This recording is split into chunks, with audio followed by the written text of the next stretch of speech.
Hello there, everybody. Today I'm going to be doing a showcase of the Shinka client, or Gaben bot, which was developed by House 10 on Global Conflict 9.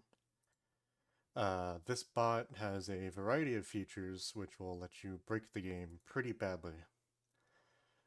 First off, I'll show off the main tab in the bot, which you can see all the tabs here. We're at main.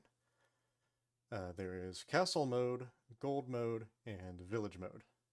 Firstly, I will showcase Gold Mode, which allows you to view the amounts of parish gold in every single parish and capital on the map in real time. So if I click here to enable Gold Mode, as you can see here, it says the parish that I am currently in has 16,506 gold. But if I were to go to, say, this capital over here, and click here, this parish has 13,001 gold. The county has 138,950 gold. And the province has 70,671. Now, as you can easily tell, this is extremely broken. I mean, the amount of cheats House 10 uses to win servers like these is unreal. And this is only the tip of the iceberg. Let me head over to the main tab again and turn on Village Mode. And if I were to click on this player's village here, and click this pen, you can see here all of the data that is for their village. Now, a couple of these values are broken, wood level, stone level, things like these. I believe banquets and stockpile are mostly not working. But I can scroll down here and you tell that this village has 288 catapults in it.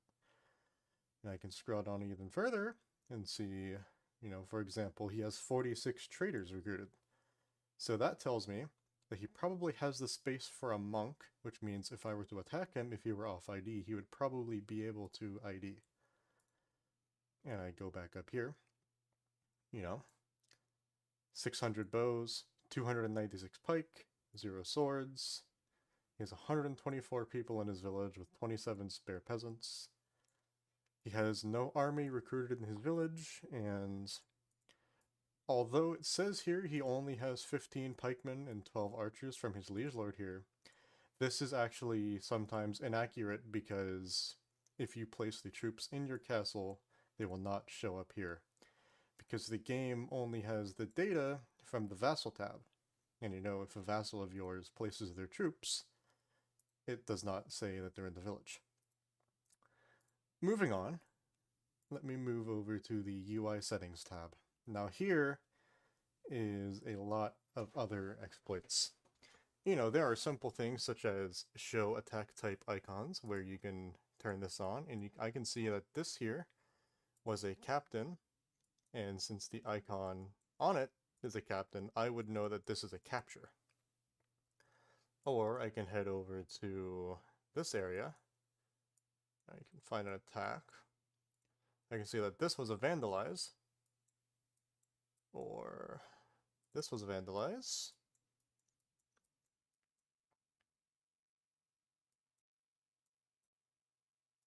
This is an AI attack.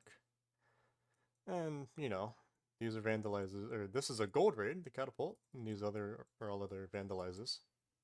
But in here, I can also turn on stuff like this. Now, if I want to see the prices for something on the map, say venison, I turn this on, the game will freeze for a second, but then, as you can see, all of the numbers below the parishes and capitals are now prices for venison. So, if I wanted to say I would quickly purchase venison, I would know that I should probably check here, because the prices are all around 70. Or go to here, where the prices are around 30 or 40. And I could swap this up to, say, pitch, or ale, or anything like that. Let's do pitch. You can see, pitch around here is all 80 to 90. Pitch around here is about 100, 100-ish. Head over here, ale, or pitch, sorry, is about 90. So you can usually see the prices of every gun on the map and be able to quickly make gold that way. Moving on. Here you have the world map refresh period, which basically means it increases or decreases the rate that your game will refresh here in the top right. So by default in vanilla Stronghold Kingdoms, this will be about 30 seconds. So if I wanted to speed it up by say 3 times, I would change this number here from 1 to 3. And now, as you can see in the top right, my game is refreshing at a much quicker pace. Every, I'd say, 10 to 15 seconds. But if I wanted to do, say, every half a second, just change this to 30. And as you can see in the top right, my game is refreshing at an insane speed. So, basically what this means is if I were to go into the radar tab and, enable this, watch this.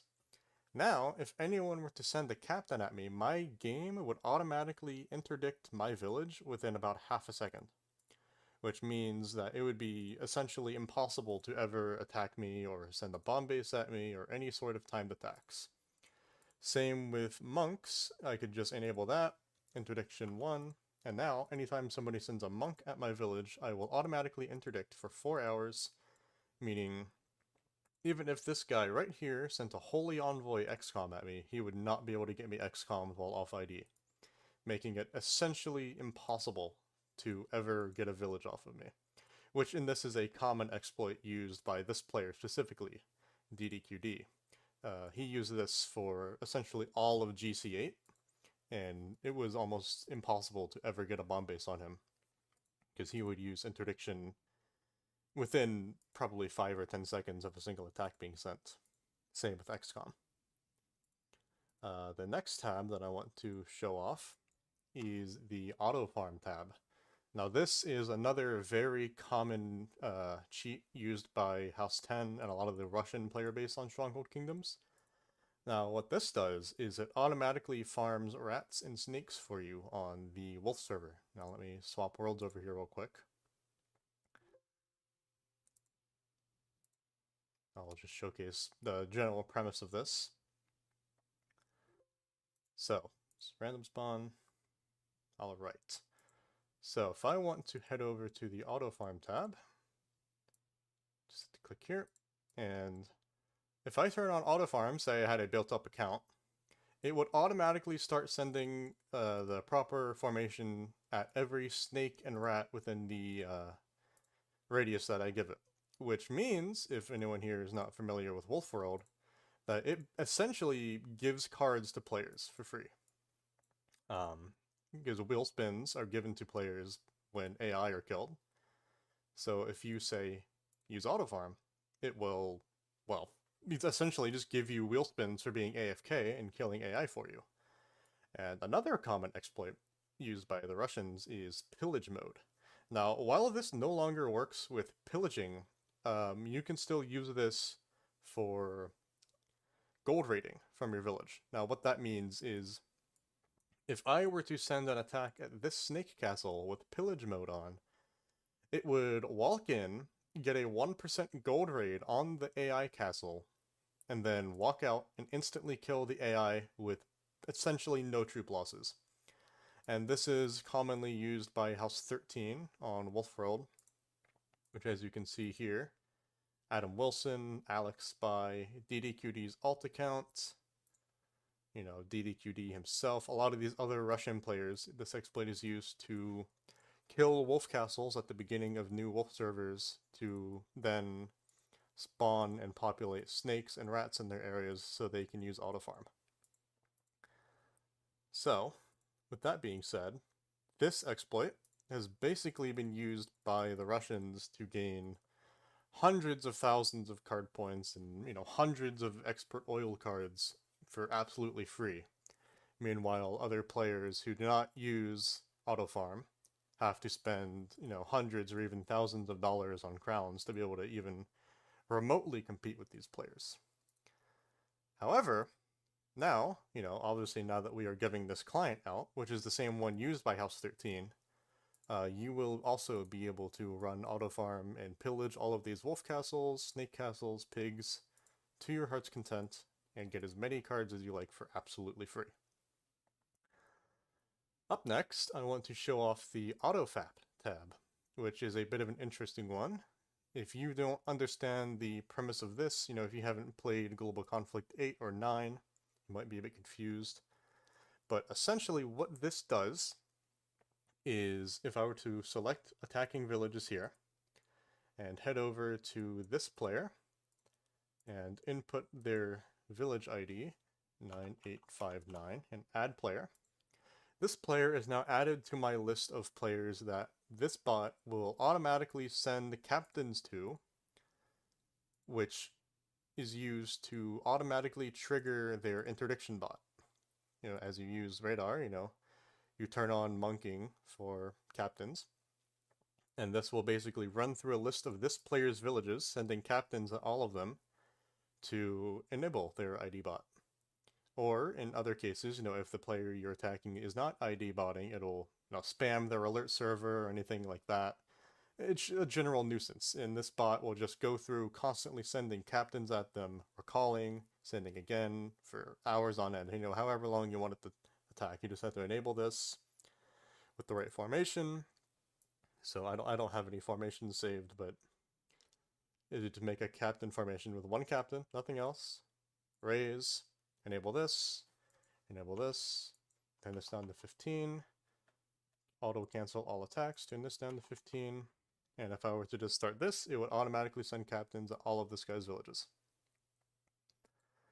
Up next, I want to show off the attacker tab, which this essentially is an automatic flag rating and bomb base sending module.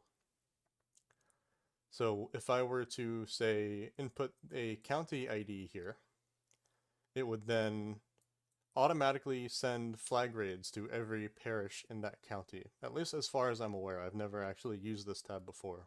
I never found it overly useful.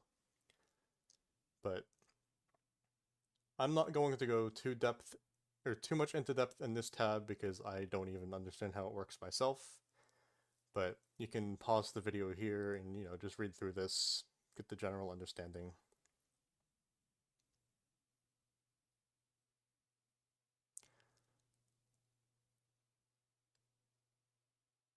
Up next, I want to show the cards tab, which is something the Russians use when defending bomb base attacks or sets of timed attacks. They will go to the main tab, or not the main, sorry, the defend tab, and basically input what rarity of card they want to use, and then use defend cards, which will automatically play these cards anytime an attack lands on them. Which means, they can essentially get a sally forth set of cards in between every timed attack. Which, if you've been playing Kingdoms for a while, is, well, very difficult to do, especially if multiple armies are landing on the same second. Now, I want to show off another thing, which is very similar to the tab I just showed, where they, defend and then play multiple cards between every attack. If I were to go in here and say, play apple orchard, or orchard management, what I can do is play this, and instead of getting the usual pop-up where, it says this card's already in play, if I were to say play it again, this client eliminates that entirely. So I can just sit here as much as I want, if I'm defending or say something like that, and spam this, without any pop-ups or any errors as much as I want. But I don't need to tell you how broken that is. I mean, I really don't. Next up, I want to show off the trading tab. As you can see here, as opposed to the regular educations client, there is now a trade with others tab. And you can essentially use this to send banquets or anything like that to other players near you. On top of that, I mean, everything else in here is essentially the same as either the Shinka client, or not Shinka client, the Dank Brownies client, or the Stronghold Educations client. So, generally, the main features of Gabenbot, opposed to the other ones, are Gold Mode, Village Mode, Castle Mode, World Map Refresh Period, Autofap, auto farm, and attacker. So, in any case, let me swap over to World 2 to just further display the gold feature.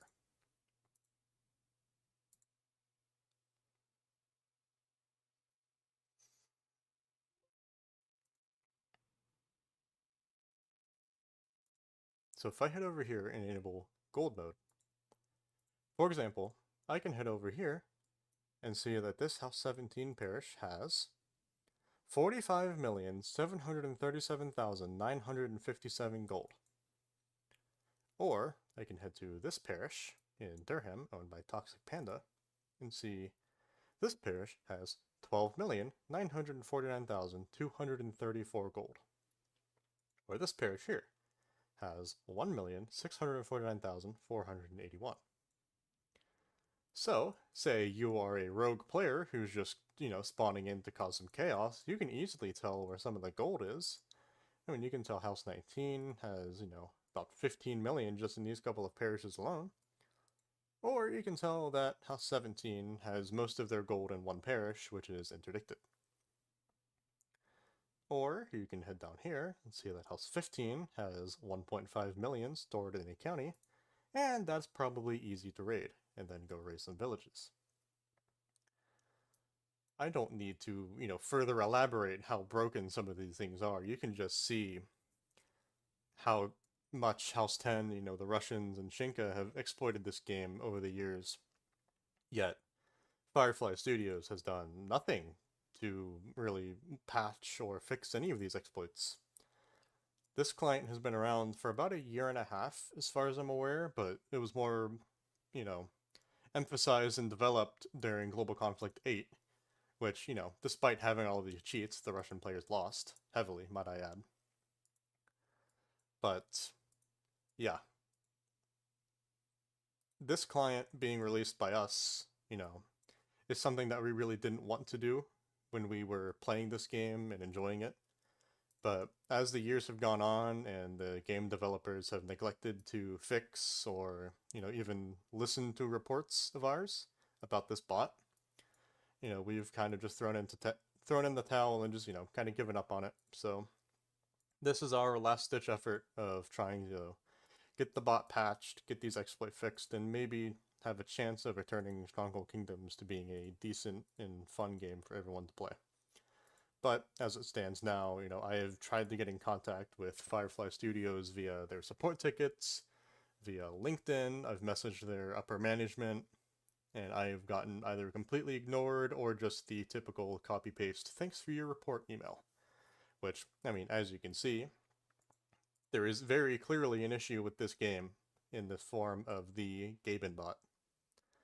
That, and, we have sent the bot files to the developers. We have explained exactly how these exploits work to the developers. And, the general consensus from them is either they don't care or they, refuse to acknowledge the fact that these exploits exist, because I have been outright told by Firefly that a lot of these exploits in this bot do not exist. I'm reporting, fake things, I'm making things up, etc. So, our hope is that with this bot now being public, instead of having to pay $70 a month to a shady Russian, that maybe some of these things, have more awareness to them and maybe some of these things get patched. But, with that being said, there is a Google Drive link in the description of this video that you can download the Gaben bot from completely free of charge. All you need to do is drag the files into your program data Firefly Studios folder up in here, 2.0.39.11. All you need to do is replace your current Stronghold Kingdoms application file with the one linked in the Google Drive, alongside adding quartz.dll and newtonsoft.dll. Once you've done that, you will want to run the game as an administrator, and you will have full access to the Gaben bot, which has, all of the features that I've showcased in this video. But with that being said, I hope you guys enjoy the bot. I hope you enjoy not having to pay House 10, $35 or $70 whatever dollars a month for it. And, you know, let's hope that this brings some awareness to the bot. Peace out.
Yeah. How we doing? Cat's in the cradle. Good. Time to move to phase 2. There's no phase 2. I'm not doing phase 2. I did everything you said, and it's over. This isn't over until I say it's over! God, sorry, okay? Relax, dude. One more phase. That's it.